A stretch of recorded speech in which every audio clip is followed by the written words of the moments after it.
Gun violence also took the lives of 3 first responders in a Minneapolis suburb yesterday. 2 police officers and a paramedic were killed in a shootout after responding to a call for help. Police say an armed man had barricaded himself inside a home with 7 children. The suspect was found dead. Mariel Mose of CBS News Minnesota is at the scene in Burnsville, Minnesota. Mariel, good morning. Good morning, Vlad. Police are still waiting on that autopsy report to determine if the suspect died by suicide or in a shootout with law enforcement. Meanwhile, the Burnsville community is mourning the deaths of those 3 first responders who are being hailed as heroes. It's a really hard day for our public safety family. We're hurting. Okay.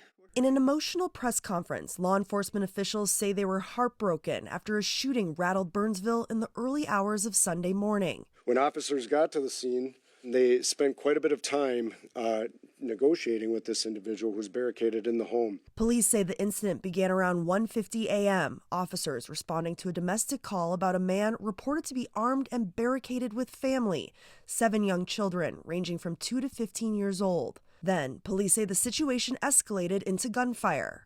Send the fire truck to the front of the house for cover, please.